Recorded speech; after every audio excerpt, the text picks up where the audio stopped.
I have a question regarding the after the declaring of the state of Palestine. 1988. Yeah, a recent one in the United Nations. Oh, this one. Sorry. Observers. Yeah. Palestinians have declared their independence a couple of times. So they have two declarations and no independence. Yeah, the recent one, which was last November. And given the current situation in the Middle East, the unfolding situation in Syria in particular, the new diaspora for the Palestinians, refugees coming out from Syria, and maybe hundreds of thousands of them, how do you envisage the future negotiations about the final status in view of the falling apart of the Sykes-Picot? That's a really big question. When you throw in Sykes-Picot, you're taking us back to the beginning of the 20th century. It has no more borders. Yeah. Well, I mean, I think that the whole structure, which Prime Minister Begin tried to put together, and which, thanks to the complicity of American diplomacy, has been imposed on the Palestinians, and the whole negotiating structure, and the whole idea of we're moving towards a Palestinian state, I think those are ideas whose time has passed. I think that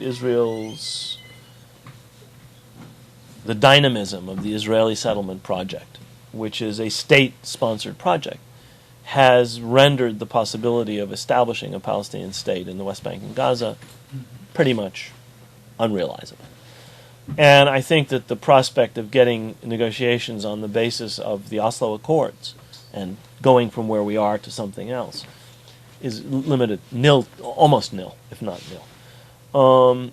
I think that the solution that we're going to have for the foreseeable future, whether it's negotiated or not, is going to be a one-state solution. And it's not the one-state solution that some people dream about, a state of all its citizens where everybody's equal. It's going to be an extension, for a while at least, into the future of what we have today, which is one state between the Mediterranean and the Jordan River, and that's the state of Israel. That's the only sovereign power. That's the only actor with security control, which is the definition of sovereignty, control.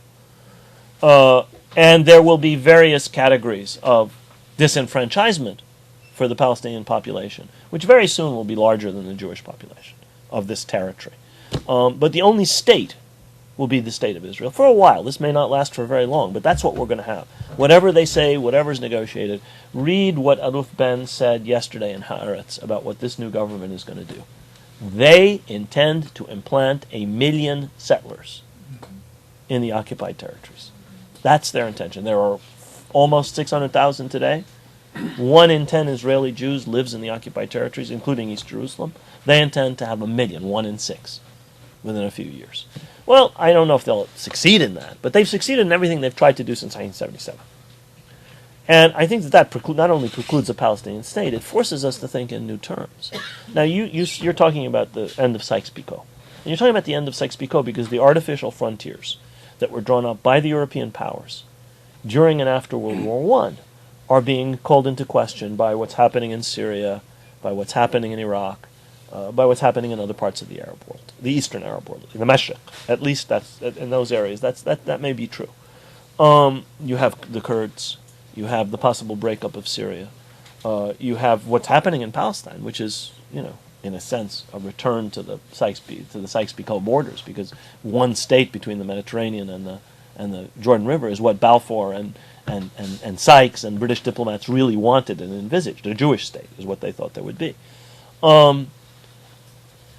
But those two processes actually come together sometime in the near future, because this one state is an unsustainable outcome. You can't have a state with one group of citizens who have full rights and another group of people who range from deprived of rights to complete helots with no rights whatsoever. That's unsustainable in a situation where all of the support for this comes from the United States and Europe, which are countries that simply would not accept those kinds of infringements on equality and democracy.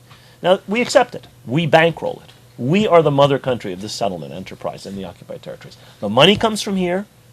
It's money that's not taxed because people give it to 501c3s. We pay taxes to make up for the money that they do not pay in taxes, and that goes for yeshivas and settlements and arming and training and implanting settlers all over the occupied territories. We're the mother country. This country, the United States, our taxes are subsidizing that enterprise. It's not just the $3 billion with which we subsidize the Israeli military so that it can hold the Palestinians down and do other things. It's also the tax-free dollars that flow by the hundreds of thousands, by the hundreds of millions, I should say. Possibly more than that, I don't know. And in the long run, that's unsustainable. You can't keep that setup going. Maybe years, I don't know how many years, but in the long run, it's unsustainable. That's what we're going to have, I'm afraid, for the Can you foreseeable. rule out the transfer? I would say that's very unlikely. You're talking about the expulsion. The expulsion. Yeah. I would say that's very unlikely. Very, very unlikely. It'd be almost impossible to do.